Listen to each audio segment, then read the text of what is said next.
Outside, the small children were singing se, shama mu, and dancing around the fire. Their smooth, naked bellies glistened like little balls catching light. They were singing because the word had arrived. The Ashantis had Governor Charles McCarthy's head. They were keeping on a stick outside the Ashanti King's palace as a warning to the British.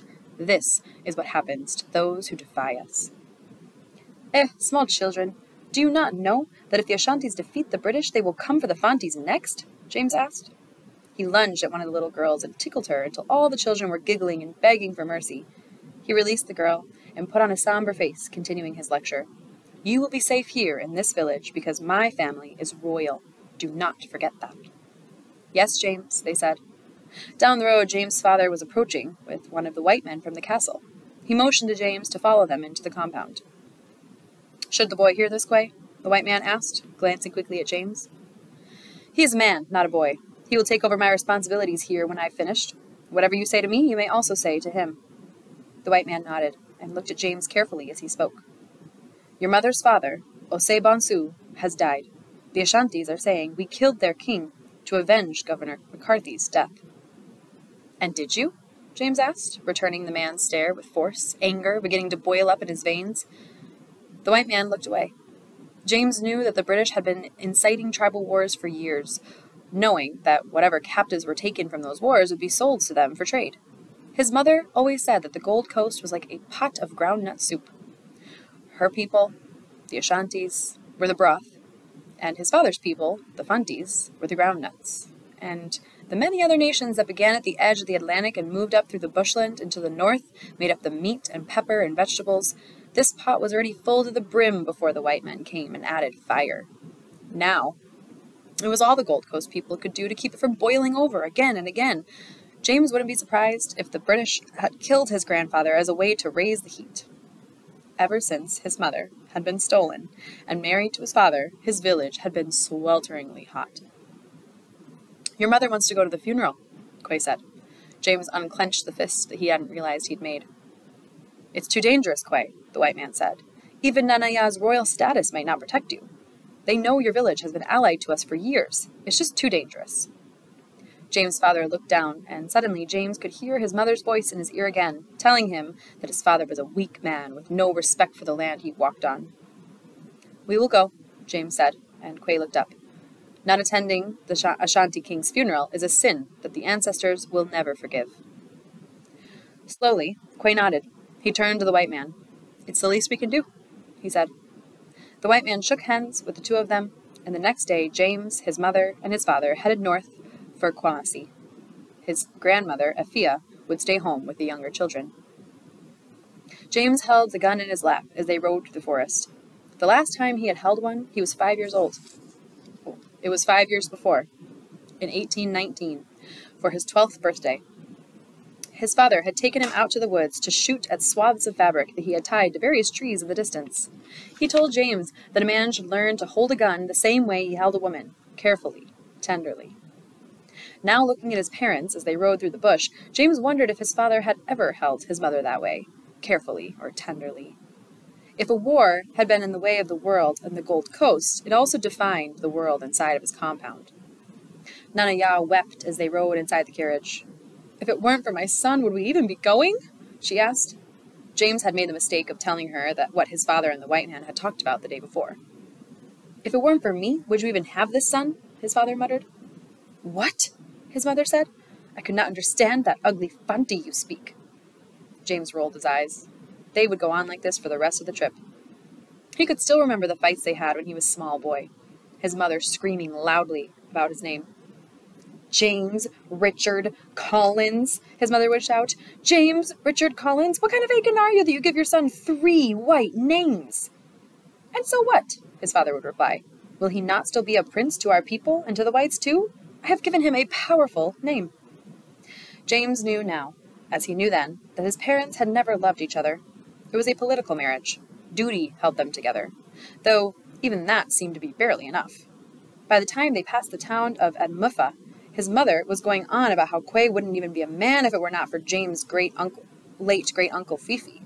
So many of their arguments led to Fifi and the decisions he had made for Quay and their family.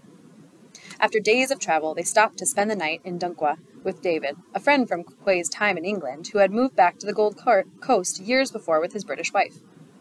Days, even weeks would pass before they reached the interior where James's grandfather's body was being held so that they could all celebrate his life.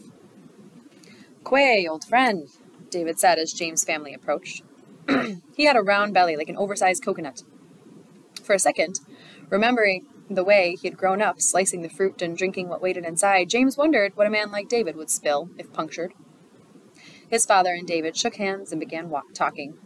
James had always noticed that the longer it had been since the two men saw each other, the louder and more impassioned their voices got, as though the volume was trying to make up for distance or reach back in time. Nanaya nodded at David's wife, Catherine, and then loudly cleared her throat. "My wife is very tired," Quay said, and the servants came to show her to her room. James began to walk with them, hoping that he too could get some rest, but David stopped him. James, you are a big man now. Sit, talk." The handful of times James had seen David had called him a big man. He could remember back to when he was just 4 years old and had tripped on something invisible, an ant maybe, and had fallen to the ground, tearing the flesh of his upper lip. He had immediately begun crying, a violent cry that began somewhere inside of his chest.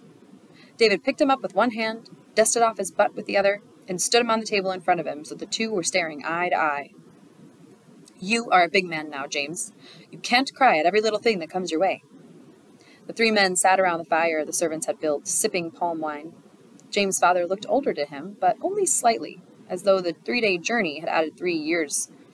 If the trip took 30 days, Quay would look almost as old as James' grandfather had before he died. "So, she's still giving you trouble, eh? Even though you are taking her to Oseibansu's funeral?" David asked. "Nothing is ever enough for this wife of mine," Quay said. "This is what happens when you marry for power instead of marrying for love. The Bible says—" "I don't need to know what the Bible says. I studied the Bible too, remember? In fact, I recall going to religion class more often than you did," Quay said with a short laugh. "I have no use for that religion. I chose this land, these people, these customs over those of the British." "You chose it, or it was chosen for you?" David said quietly. Quay stole a glance at James and then looked away. It was as his mother always yelled at Quay when she was truly angry. "You are so soft. You break apart. Weak man." "And you, James? You're almost old enough for the marriage festivities to start. Should we begin looking for a bride for you, or have you got a woman in mind?" David winked at him, and then, as though the wink were pulling of a switch that led to his throat, began to laugh so hard he choked on his own spittle. "Nanaya and I have chosen a nice wife for him to marry when the time comes," Quay said. David nodded carefully and tipped the calabash of wine back, his Adam's apple bobbing against the stream of liquid that ran down it. Watching him, James cringed. Before his great-uncle Fifi had died, when James was just a small boy, Fifi had conspired with Quay to choose a woman who James would marry. She was called Ama Ada, the daughter of Chief Abiku Badu's successor to the stool. Their joining would be the last thing on the list of rectifications that Fifi promised himself he would fulfill for Quay. It would be the realization of a promise that Kobe Archer had made to Afia Archer Collins years ago, that her blood would be joined with the blood of Fanti royals. James would marry her on the eve of his 18th birthday. She would be his first, his most important wife. Because Amma had also grown up in the village, James had known her all his life, and when they were young, he used to play with her outside Chief Abiku's compound. But the older they got, the more Amma started to annoy him. Little things, like the way she always laughed just a second too long after he told a joke, just long enough for him to know she didn't find it funny at all. Or the way she put so much coconut oil in her hair that if the strands brushed against his shoulder while they were together, his shoulder would continue to smell of oil when they were apart. He was only 15 when he knew he could never truly love a woman like that, but it didn't matter what he thought. The men continued sipping wine in silence for a while. In the trees, the birds were calling to each other to sleep. A spider crawled over James' bare foot, and he thought of the Anasi stories his mother used to tell him, and still told his younger brothers and sisters. "Have you heard the story of Anasi and the sleeping bird?" she would ask them, mischief dancing behind her eyes, and they would all shout, "No!" and giggle into their hands, thrilled by the lie they were telling, for they had all heard it many times before, learning then that a story was nothing more than a lie you got away with. David tipped the calabash back again, his head tipping back with it so that he could completely empty its contents. He belched, then wiped his mouth with the back of his hand. "Is it true?" he asked. The rumors about the British abolishing slavery soon? Quay shrugged his shoulders. The year James was born, they told everyone in the castle that the slave trade was abolished and that we could not sell our slaves to America anymore. But did that stop the tribes from selling? Did that make the British leave? Don't you see this war the Ashantis the British are fighting now and will continue to fight for far longer than you or I or even James can live to see? There's more at stake here than just slavery, my brother. It is a question of who will own the land, the people, the power. You cannot stick a knife in a goat and then say, now I will remove my knife slowly. So let things be easy and clean. Let there be no mess. There will always be blood. James had heard this speech or something like it many times before. The British were no longer selling slaves to America, but slavery had not ended, and his father did not seem to think that it would end. They would just trade one type of shackles for another, trade physical ones that wrapped around wrists and ankles for invisible ones that wrapped around the mind. James hadn't understood this when he was younger, when the legal slave exportation had ended and the illegal one had begun. But he understood now. The British had no intention of leaving Africa, even once the slave trade ended. They owned the castle, and though they had yet to speak it aloud, they intended to own the land as well. They set out again the next morning. James thought his mother looked as though the night's rest had lifted her spirits. She even hummed while they traveled. They all passed small towns and villages that were built of little more than mud and sticks.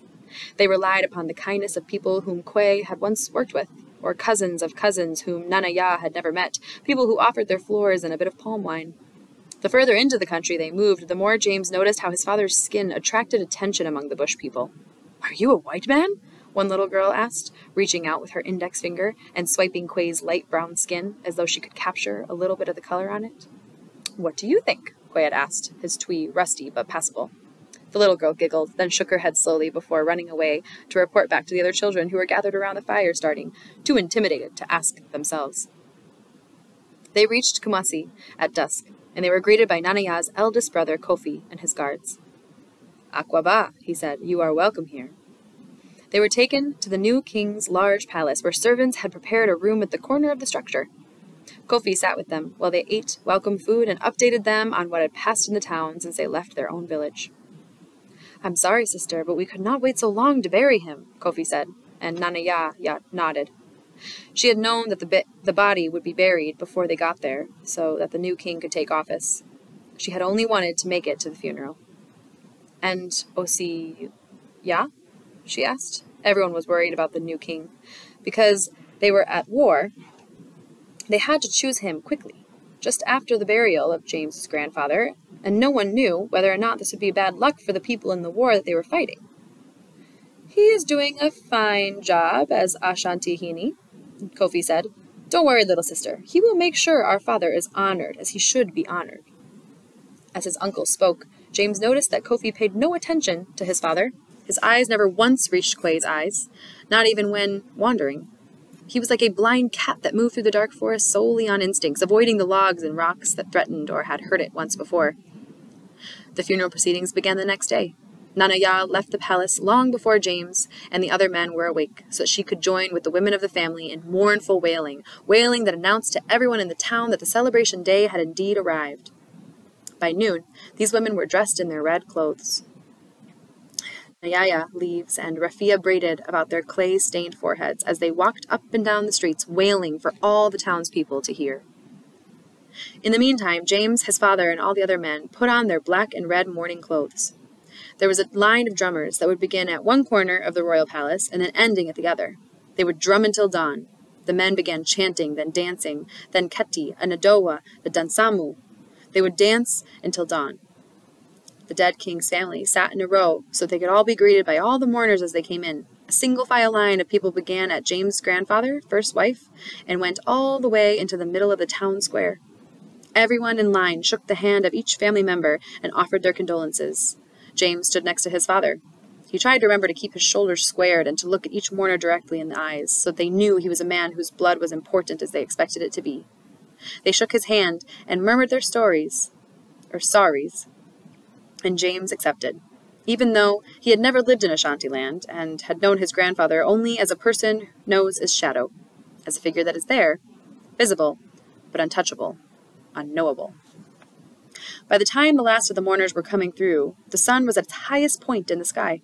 James reached up briefly to wipe the sweat out of his eyes, and once he had opened them to the loveliest girl he had ever seen. "May the old king find peace in the land of the spirits," the girl said, but she did not reach for his hand. "What's this?" James asked. "You do not shake?" "Respectfully, I will not shake the hand of a slaver," she said. She looked him in the eye as he spoke, and James studied her face. Her hair was worn in a puff at the top of her head, and her words had whistled through a gap between her front teeth. Though her mourning cloth was wrapped tightly, it had slid a little low, so James could just make out the tops of her breasts. He should have slapped her for her insolence, reported her, but the line continued on behind her, and the funeral had to continue too. James let her move on, tried to watch her as she continued down the line, but before long he lost her in the crowd. He lost her, but he could not forget her. Even as the line moved on and the rest of the people came by to shake his hand, James was by turns annoyed and ashamed by what she had said. Did she shake his father's hand? His uncle's? Who was she to decide what a slaver was? James had spent his whole life listening to his parents argue about who was better, Ashanti or Fanti. But the matter could never come down to slaves. The Ashantis had power from capturing slaves. The Fanti had protection from trading them. If the girl could not shake his hand, then surely she could never touch her own. They finally laid Osebansu, the old king, to rest. The gong was rung to let the townspeople know that it was done, so they could all return to their normal lives. It would not be over for the family members for another 40 days. For another 40 days, they would wear the mourning clothes, sort through and divide the gifts, and worry over the king's successor. James' parents would be leaving within the next couple days, and James knew that he didn't have much time to find the girl who had refused to shake his hand. He went to his cousin Kwame. Kwame was approaching 20 years old and had already married twice. He was a fat, dark man who spoke loudly and drank often, but he was kind and loyal. James and his family had visited once when James was only 7. He and Kwame had been playing in their grandfather's golden stool room, a room men had been killed for entering uninvited, a room that had been expressly forbidden to them. While playing, James had knocked over one of their grandfather's canes. In one of those coincidences that could only be attributed to evil spirits, the cane had landed in the palm oil lamp, catching fire, and the two boys worked quickly to put it out. Smelling the fire, the whole family had come to see what was going on. "Who is responsible for this?" their grandfather shouted. He had been an Ashanti king for so long that his voice seemed no longer human, more like the roar of a lion. James had looked down immediately, expecting Kwame to tell on him. He was the outsider, only in town once every few years. Kwame was the one who had to live there, with their lion of a grandfather and his quick, powerful rage. But Kwame had said nothing. Even as their mothers laid them across their laps and beat them in unison, Kwame still said nothing. "Kwame, I need to find a girl," James said. Cousin, you have come to the right place," Kwame said, laughing loudly. "I know every girl who walks in this town. Describe her to me." So James did, and when he had finished, his cousin told him who she was and where he could find her. James went out into the town he barely knew, looking for the girl he had met but once. He knew his cousin would keep his secret for her. When James found her, she was carrying water in a bucket on the top of her head, heading back toward her family hut.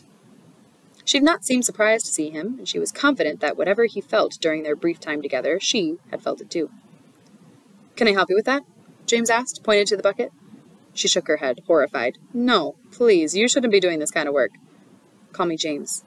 "James," she repeated, rolling the strange name around in her mouth, testing it as though it were a bitter melon hitting the back of her tongue. "James. And you are?" "Akosa Mensa," she said. The two kept walking. The few townspeople who recognized James stopped to bow or stare, but mostly people went on about their daily lives, fetching water and carrying wood back for their fires. It was a 10-mile walk from the stream to Akosa's hut in the bush on the outskirts of town, and James was determined to learn everything there was to know about her. "Why would you not shake my hand at the king's funeral?" James asked. "I told you, I will not shake the hand of a Fanti slaver." "And am I a slaver?" James asked, trying to keep his anger from entering his voice. "If I am a Fanti, am I not also a Shanti? Was my grandfather not your king?" She smiled at him. "I am one of 13 children.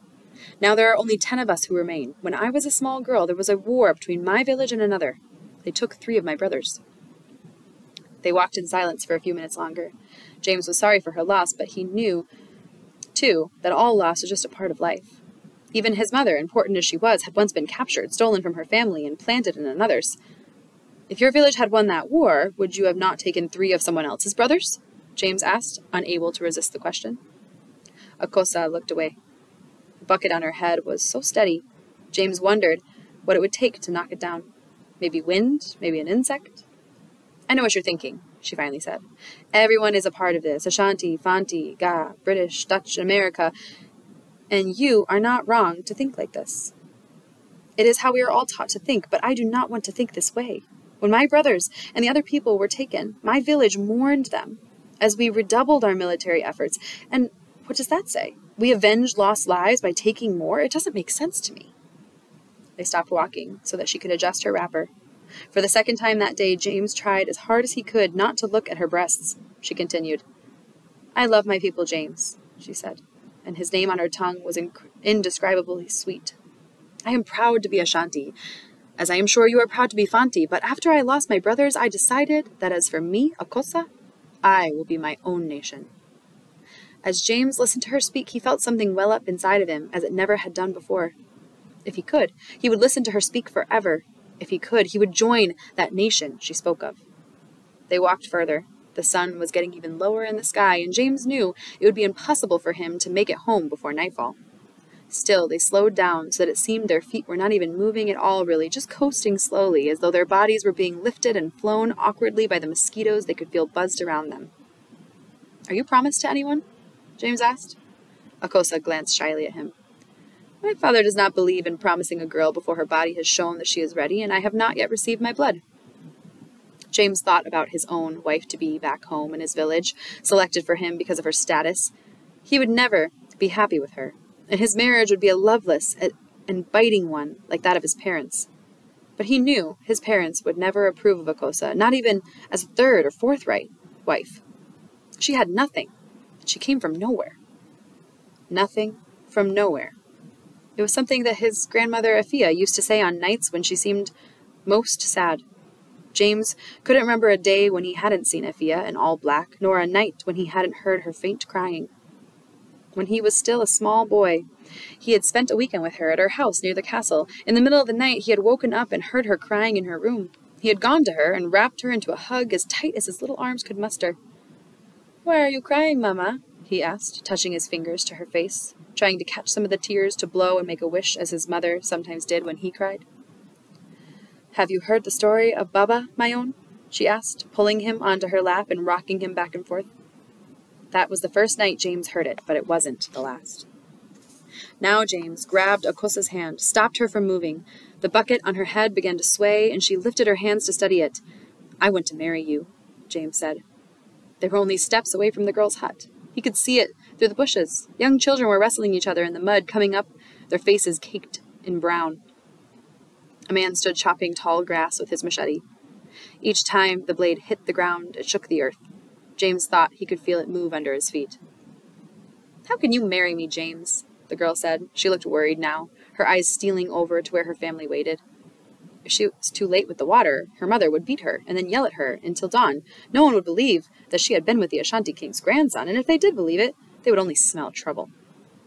When your blood comes, you must tell no one. You must hide it. I'm leaving tomorrow, but I will come back for you, and we will leave this town together, start a new life in a small village where no one knows us. Akosa was still looking at her family, and he knew how crazy he sounded, and he knew how much he was asking her to give up. The Ashanti puberty rites were a serious matter. There was a week-long ceremony to bless the girl's fresh womanhood. The rules thereafter were strict. Women in menses could not visit the stool houses, could not cross certain rivers. They lived in separate houses and painted their wrists with white clay on the days they bled. If anyone found out that a woman had bled but not told, the punishment would be great. Do you trust me? James asked, knowing it was a question he had no right to ask.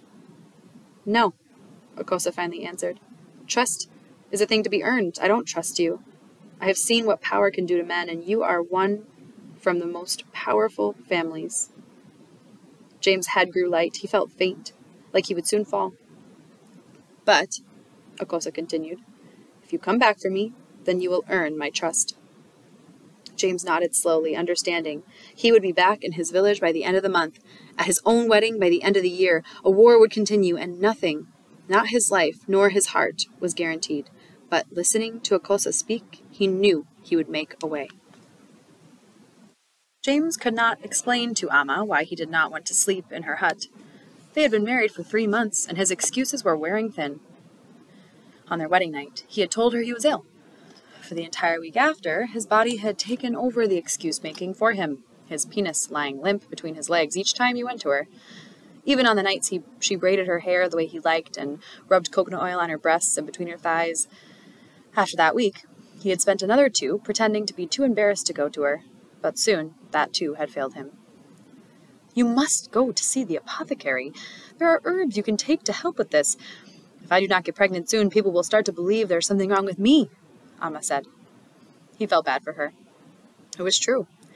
Failure to conceive was always believed to be the woman's fault, a punishment for infidelity or loose morals. But in these few short months, James had gotten to know his wife well. She would soon tell everyone in the village that there was something wrong with him, and the word would get back to his father and mother that he had not yet fulfilled his husbandly duties. He could hear his mother now. "Oh, Nyame, what have I done to deserve this? First a weak husband and now a weak son." James knew he would have to figure out something soon if he wanted to remain faithful to the memory of Akosa. It was a memory he gripped tightly. It had been nearly a year since James had promised Akosa that he would come back for her, and he had come no closer to creating a plan to fulfill that promise. The Ashantis were winning a battle after battle against the British, and people of his village had begun to murmur that maybe the Ashantis would win against the white men. And then what? Would more white men come to replace the ones who had died? Who would protect them if the Ashantis came to meet them to finally exact revenge for Abiku Badu and Fifi's grievances towards them? They had made an alliance with the British so long ago, maybe the white men had already forgotten. James had not forgotten Akosa. He could see her every night when he slept, her lips and eyes and legs and buttocks moving across the field of his closed eyes. In his own hut on the outer edge of the compound, which he had built for himself and Amma and the other wives who were supposed to follow, he had not forgotten how much he had loved being in his grandfather's town, among the Ashantis, the warmth he'd felt from his mother's people. The longer he stayed in Fanteland, the sooner he wished to get away, to lead a simpler life as a farmer like Akosa's father, not as a politician like his own father, whose work for the British and Fantis so many years before had left him with money and power but little else. "James, are you listening to me?" Amma said. She was stirring a pot of pepper soup, a wrapper slung across her waist, her back leaning forward so it seemed her bare breasts would dip into the broth. "Yes, darling, you are right," James said. "Tomorrow I will go see Mama Payen." Amma nodded her head, satisfied. Mama Payen was the premier apothecary for hundreds of miles around. Junior wives went with her to her when they wished to quietly kill the senior wives. Younger brothers went when they wanted to be chosen as successor over their elder brothers. From the ocean's edge to the inland forests, people went to her when they had a problem that prayers alone could not fix. James saw her on a Thursday. His father, and many others, had always called the woman a witch doctor, and she seemed to physically embody that role. She was missing all but her 4 front teeth, evenly spaced, as though they had chased all the other teeth out of her mouth and then joined together in the middle, triumphant. Her back was perpetually hunched forward, and she walked with a cane that was made out of a rich black wood. Carved to look like a snake was coiled around it. One of her eyes always looked away, and try as hard as he might, moving his head this way and that, James could not convince that eye to greet him. "What is this man doing here?" Mam Payen asked the air.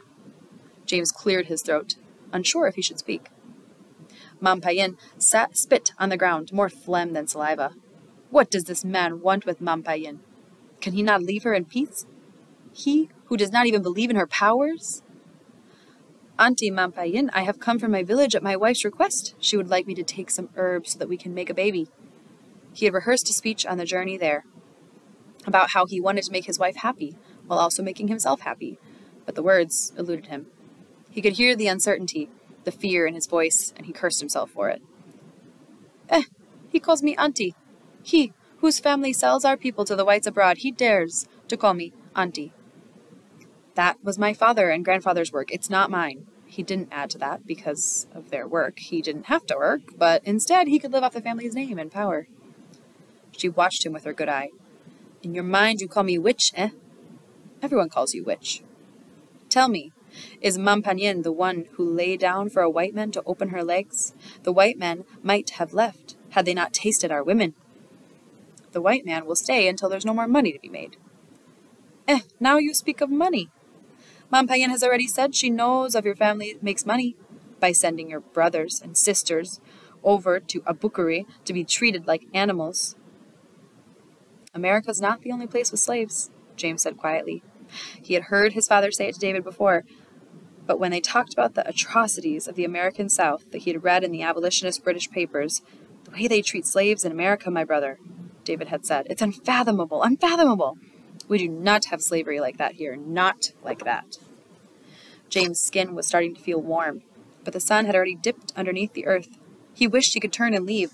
Mampayen's wondering eye had landed on the tree in the distance, then moved up to the sky, then just past James' left ear. I don't want to do the work of my family. I don't want to be one with the British. She spit again, then focused her roving eye directly onto him, and he began to sweat. Once she had finished, her eye returned to its ambling, finally satisfied with what it had seen in him. Your penis does not work because you don't want it to work. My medicine is only for those who want. You speak of what you don't want, but there is something you want. It was not a question.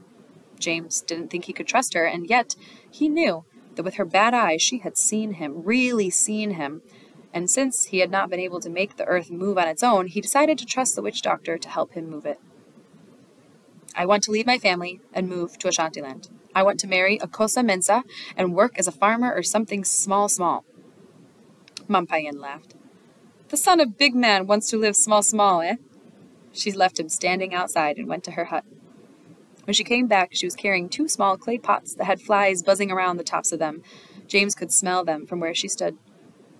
She sat on a chair and began swirling her index finger inside one of the pots. She pulled her finger back out and licked what was on it. James gagged. If you do not want your wife, why did you marry her? Mampayen asked. I was required to marry her so that our families could finally join, James said. Wasn't it obvious? She herself had said it. He was the son of a big man. There were things he had to do, things he had to be seen doing so that everyone would know that his family was still important. What he wanted, what he most wanted, was to disappear. His father had 7 other sons who could marry the Archer, or who could carry on the Archer Collins legacy. He wanted to be a man without a name. I want to leave my family without them knowing I have left them, he said. Mampayen spit on the pot and then mixed it again. Her good eye looked up at James. Is this possible? Auntie, they say that you make impossible things possible. She laughed again. But they say that about Anasi, about Inyame, about the white man. I can only make the possible attainable. Do you see the difference? He nodded, and then she smiled. The first smile she had given him since his arrival. She beckoned him toward her, and he went, hoping that she would not ask him to eat whatever was in that stinking pot. She motioned for him to sit before her, and he did so wordlessly. His parents would not like how he was stooped below her in her seat, so that it seemed she was higher born one than him. He could hear his mother's voice saying, "Stand!" But he kept kneeling. Perhaps Mampayen could make it so that neither his mother's voice nor his father's would ever be in his head again. You have come here asking me what to do, but you already know how to leave without anyone knowing you've left, Mampayen said. James was quiet. It was true he had thought of ways to make his family think he had gone to Asmando when really he had journeyed elsewhere. The best idea, the most dangerous, was to join the never-ending Ashanti-British War. Everyone knew about the war, how it seemed it would never end, how the white men were weaker than everyone once thought, even with their large castle made of stone. People think they are coming to me for advice, Mampayen said, but really they come to me for permission. If you want to do something, do it. The Ashantis will be in Efutu soon. This I know. She was no longer looking at him. Instead, she focused on the contents of the pot. There was no way this woman could know what the plans of the Ashantis were. Theirs was the most powerful army in all of Africa. It was said that when the white men first came upon the Ashanti warriors in their bare chests and their loose cloth wraps, they had laughed, saying, "Are these not the cloths our women would wear?" They had prided themselves on their guns and their uniforms, the button-down jackets and trousers. Then the Ashantis had slaughtered them by the hundreds, cut out the hearts of their military leaders, and eaten them for strength. After that, at least one British soldier could be seen wetting those trousers once they praised as he returned from the men they once underestimated. All they said about the Ashanti army was true. It was impossible that they would be poorly organized enough to let a Fanti fetish woman know of their plans. James knew that her roving eye had found itself in Ifutu in the future, and had seen him there just as it had seen his heart's desire just then. But still James did not go to Ifutu. Amma was waiting for him when he went back home. "What did Mampayin say?" his wife said. "She said you must be patient with me," he said, and his wife huffed, dissatisfied. James knew she would spend the rest of the day gossiping with her girlfriends about him. For a week, James was miserable. He started to have doubts about Akosa, about his wish to live a small life. Was his life now so bad? He could stay in the village. He could continue to work the work of his father. James had all but decided to do this when his grandmother came over to eat one night. Effia was an old lady, and yet it was still possible to see the youth that was once somewhere beneath the many lines on her face. She had insisted on living in Cape Coast, in the house her husband had built, even after Quay had grown prominent in her village. She said she would never again live in the village that evil had built. As they all ate outside in Quay's compound, James could feel his grandmother watching him, and after the house girls and boys had all come to collect their dishes, and James' grandfather and mother had retired for the evening, he could feel his grandmother watching him still. "What's wrong, my own child?" she asked when the two of them were finally alone. James didn't speak. The fufu they had eaten sat like a rock at the bottom of his belly, and he thought it would make him sick. He looked at his grandmother. They said she was once so beautiful that the castle governor would have burned their whole village down just to get to her. She touched the black stone necklace she wore at her neck, and then reached for James' hand. "You are not content?" she asked. And James could feel the pressure behind his eyes as tears threatened to break through. He squeezed his grandmother's hand. "I have heard my mother call my father weak my whole life. But what if I'm just like him?" James said. He expected his grandmother to react, but she remained silent. "I want to be my own nation." He knew she wouldn't be able to understand what he said, and yet it seemed that she had heard him. Even though he spoke in a whisper, she heard him. His grandmother didn't speak at first, just watched him. "We are all weak most of the time," she said finally. "Look at the baby. Born to his mother. He learns how to eat from her, how to walk, talk, hunt, run. He does not invent new ways. He just continues with the old. This is how we all come to the world, James, weak and needy, desperate to learn how to be a person." She smiled at him. "But if we do not like the person we have learned to be, should we just sit in front of our fufu doing nothing? I think, James, that maybe it is possible to make a new way."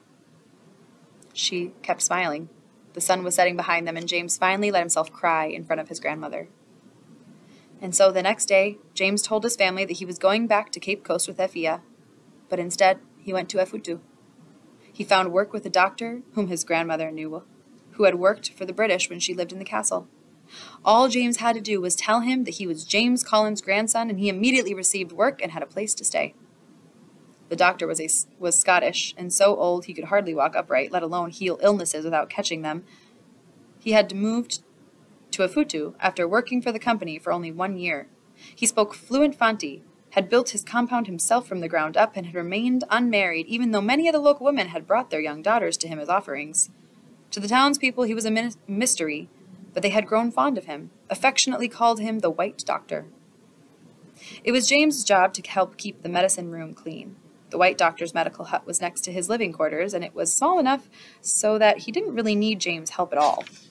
James swept, organized the medicines, washed the rags. Sometimes, in the evenings, he would cook a simple meal for the two of them, and they would sit in the yard, facing the dirt stretch of the road, while the White Doctor told stories about his time in the castle.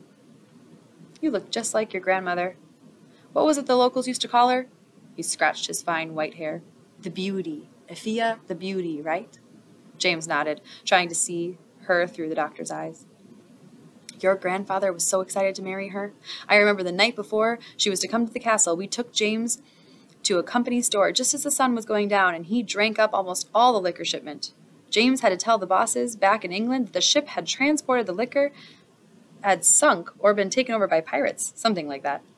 It was a great night for all of us, a little rabble-rousing in Africa. A dreamy look came over his face, and James wondered if the old man had gotten the adventure he seemed to have been chasing here in the Gold Coast. In a month, James would get what he had been chasing. The call came in the middle of the night, fast-paced, high-pitched, panting and shrieking as the watchmen of Ifutu went from hut to hut, shouting that the Ashantis were coming.